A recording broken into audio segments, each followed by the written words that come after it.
आप देखें corporate radar और बाजार में आज आपको अच्छी खासी प्रॉफिट बुकिंग दिखाई दे रही है। 24,750 के पास आप निफ्टी पर हैं और एक कल से आपको एक प्रेशर शुरुआत में कल से ही प्रेशर सेकंड हाफ में क्लोजिंग के वक्त दिखाई दिया था और आज बड़ा अटैक जो ट्रंप का आया है। एक बार देख लेते हैं कि बड़े ड्रैगर्स हैं कौन से निफ्टी पर, फिर मिड कैप और स्मॉल कैप पर भी लेकर आएंगे।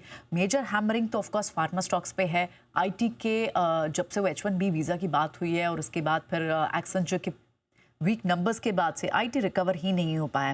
लेकिन चलिए अब आज की मैनेजमेंट हमारे साथ जुड़ गए हैं। बाजार पर तो नज़र लगातार बनी हुई है, लेकिन एनएलसी इंडिया के मैनेजमेंट हम उनसे बात करते हैं। कंपनी को हाल ही में छत्तीसगढ़ सरकार से लाइमस्टोन ब्लॉक्स के लिए एलओआई मिला था। अब बिजनेस आउटलुक पर बात करने के लिए कंपनी के सीएमडी मिस्टर प्रसन्ना कुमार मोटूपल्ली हैं। प्रसन्ना जी, बहुत बहुत शुक्रिया आज समय देने के लिए। पहले तो आपका सबसे पहले आपसे यही समझना चाहेंगे कि दो आपको एलओआई मिले, एक तो छत्तीसगढ़ से और दूसरा आपने इनफैक्ट एक और एमओयू, एलओआई तो एक है सॉरी, एमओयू साइन किया आपने एमएस कांजी विदेश लिमिटेड KABIL से। इन दोनों को ही किस लाइट में देखना चाहिए, फाइनेंशियली किस तरह का इम्पैक्ट डाल सकते हैं बैलेंस शीट पे कंपनी की? मैडम, जैसे कि आप जानते हैं एनएलसी इंडिया को 70 साल का ओपन कास्ट माइनिंग में एक्सपीरियंस है। उसी को लिवरेज करने के लिए हम लोग क्रिटिकल मिनरल्स और रेयर अर्थ एलिमेंट्स का माइनिंग में भी पार्टिसिपेट करने का कोशिश कर रहे हैं। इसीलिए हम लोग शुरू से सभी क्रिटिकल मिनरल ऑप्शंस में पार्टिसिपेट किए हैं जो गवर्नमेंट ऑफ इंडिया किया है। और इसमें हम लोगों को छत्तीसगढ़ में 2 ब्लॉक मिला है जो फास्फोरेट और लाइमस्टोन का ब्लॉक है, अच्छे ब्लॉक है और एडजेसेंट ब्लॉक है। तो वहां पर हम लोगों का एक्टिविटी फास्ट प्रोग्रेस में है।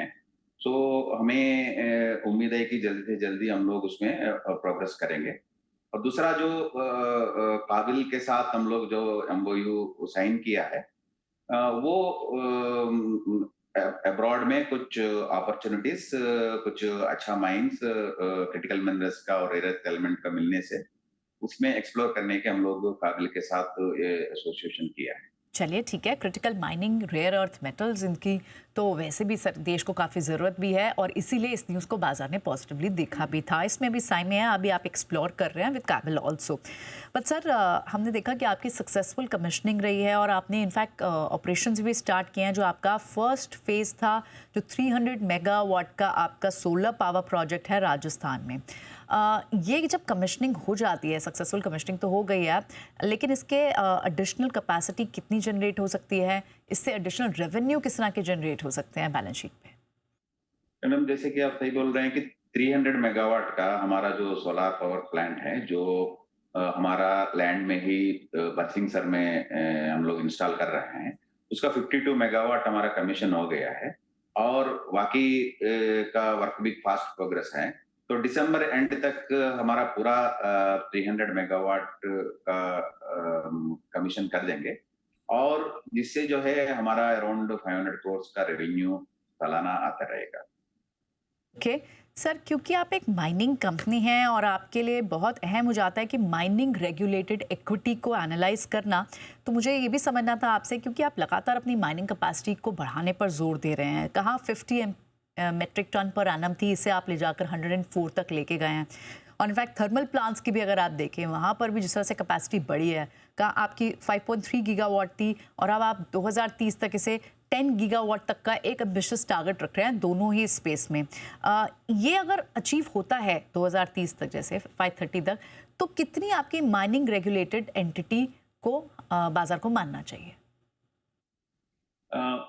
मैडम, एज ऑन डेट अभी हमारा जो जितना माइंस में हमारा चल रहा है नईवेली एरिया में, तालाबिरा और बरसिंगसर, वो सभी माइन रेगुलेटेड माइंस हैं जहां पर एंड यूज प्लांट है। और जो जो माइंस अभी हम लोग लिए हैं, जो 3 माइन हम लोग जो लिए हैं, वो वो है under commercial core block auction में हम लोग लिए हैं। उसमें कोई कहीं पर सप्लाई करने का कोई बाइंडिंग नहीं है। हम लोग इसको ओपन मार्केट में सेल कर सकते हैं। सो हमारा रेगुलेटेड इक्विटी माइनिंग में अभी जो है वही रहेगा। और जो हम लोग हमारा मचकाटा कोल माइन जो 30 मिलियन मीट्रिक टन का है, उसके साथ हम लोग एक थर्मल पावर स्टेशन लगाना चाह रहे हैं। उससे जो है हमारा माइन लगाने के बाद हमारा रेगुलेटेड इक्विटी जो है कम से कम 2000 करोड़ का बढ़ेगा उससे। ओके, इक्विटी 2000 करोड़ से आपकी बढ़ेगी, लेकिन समय है इसमें सर, राइट? FY30 तक है ये। ये FY30 तक, नॉट नो। ठीक है, ठीक है। सर थोड़ा सा हमें फर्स्ट क्वार्टर FY26 में जो आपकी अंडर रिकवरीज रही हैं वो लगभग 334 करोड़ के आसपास थी।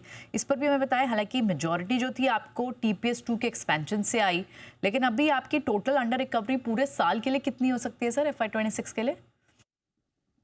मैडम अभी H1 of current financial year में हम लोगों का सभी मोस्ट ऑफ द यूनिट्स का जो है हम लोग ओवरहॉलिंग में भी लिया हुआ है, और जैसे कि आप सही बता रहे हैं कि ऑलमोस्ट 2.5 महीना जो है हमारा TPS2 एक्सपेंशन भी मॉडिफिकेशन के वजह से आउट रहा, तो उसके वजह से हमारा जो है जो अंडर रिकवरी उतना हुआ है। अभी हमें उम्मीद है कि आगे जाके हम बैलेंस पीरियड में हम लोग इसको रिकवर कर लेंगे, और जो भी अंडर रिकवरी है पिछले साल से कम रहेगा। ओके, पिछले साल से इस बार की अंडर रिकवरी आपकी कम रहेगी। ठीक है, शुक्रिया आज समय देने के लिए सर।